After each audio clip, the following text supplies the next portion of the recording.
It's fascinating, isn't it? Nobody wished for COVID, but it's here, and we have to learn to address that and work with it almost.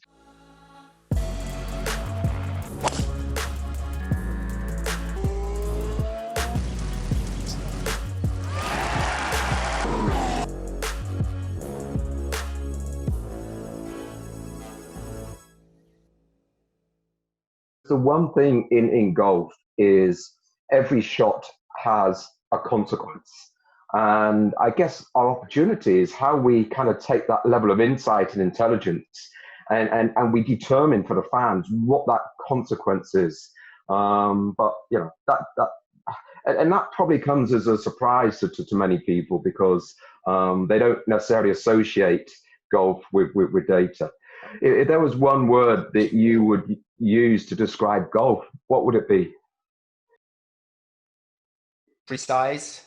Precise. Or accurate. Yeah. I think Well, I'm always amazed by the level of the level of the mental aspect of that sport. yeah. When I look at precise, I think data, because you and I are technologists and you know, everything we do is about data. And actually, data is nothing new to us. I'm sure it's nothing new to you either. We've been collecting data since 1972. You know, we used to collect scoring, and we used to collect scoring initially on a tournament by tournament level, and then we went round by round, and then probably as late as the mid 90s, it went hole by hole. And when you look at scoring alone, that equates to around about 25,000, I guess, data points in any tournament. We're entering into a new chapter now, and we now have the capability to record not only shot by shot scoring, but we are measuring and ascertaining up to 15 data points on every stroke, on every player. And it really is a new chapter for us. Up to 700,000, maybe 1 million data points that we're now collecting for every tournament. You know, for years now, just as you said, the data has been the essence of that sport, of the Formula One sport, because there is only two guys that can realize how the car behaves for real, and that's the two drivers. And the other 1,000 people that are working for a Renault Formula One team are people that are eager to get data and analyze and get result out of it. So we have 1,000 data crunchers, if I can say that. So you share some numbers from the golf industry. I would say that over race weekend, we collect up to 35 billion data points. The data is really the raw material of anything we do. It's really a team working at the same time and sharing those data and collaborate during those sessions. I think the big difference from what I know from the golf is that the guy is alone playing and strike. It's about that person, that individual, very much performing with autonomy. Maybe that would change moving forward. And I know in your world, actually, there's a greater emphasis on trying to create more autonomy for the driver. So it's more about the driver's skills. So I think it actually, maybe in 10 years' time, you know, our collective sports will converge somewhere and meet, you know, through technology in that middle ground. You know, maybe we should talk about our return to sports and how technology is going to help us, you know, get our sports back to the fans. You know, the restart of the season will be behind closed doors. So the real fans, the guys that are visiting the race tracks and things, it would be forbidden still for a while to respect the social distancing. So, as you said, we are exploring how the technology could bring those guys into actions. And I think that's something where our two sports could actually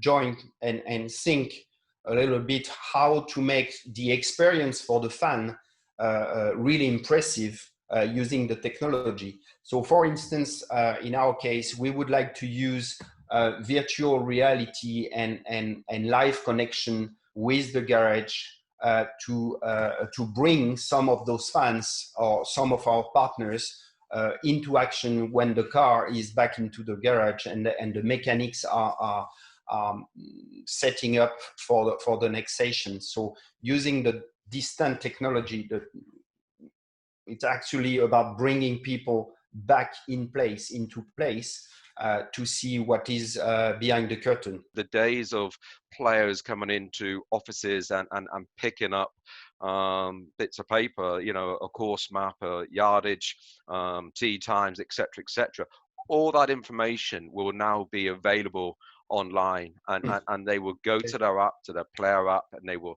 have access to the same information, but in a contactless way. We have this concept that we term the smart course. We've been building little towns, a bit like yourselves and you know the wider Formula One family. You build little towns across the courses, across the circuits all over the world. We build typically 44 towns in 31 countries in our regular season, and our vision is to move those small towns into smart cities, and we will use an intelligence really to drive benefit for our players, benefit for our staff, benefit for our contractors, and certainly benefit for our commercial partners, and equally for those fans. The one thing we do want to do is to look at autonomous vehicles. You guys in the world of vehicles, they probably won't go as fast as your guys do around the tracks, demonstrating how technology can work for us in our deployment of tournaments around the world. I think we are probably one of the most data-driven sports, and data is essential for our engineers to understand what is the result they get through the innovation. So 10 years from now, I think the explosion of the volume of data that we will treat at the same speed. Definitely Formula One for a long time has been totally technically driven, and that's understandable because Formula One is the pinnacle of motorsport. So the level of technology has to be the highest in motorsport. But we have also to remember that we are a spectacle, and what matters, and maybe the real clients of what we do as a team, it's not the driver, but it's the fan that is paying his ticket to go to the racetrack, or to pay his subscription to online TV broadcast. So I think that the combination of high performance and also satisfaction of the fans will be a big driver for the near future. Well, I think probably that draws us to a close, Pierre, because I think, you know, we quite easily could, and maybe one day we should spend more time talking on these topics. That was great. I think that we have a lot to learn from each other, and bringing new eyes, you know, looking at the way you use the technology. I believe that the Abu Dhabi Grand Prix and the DP World Tour Championships will both happen in a relatively short period of time. So who knows, maybe that's the opportunity for you and I to share further insights on each other's sports.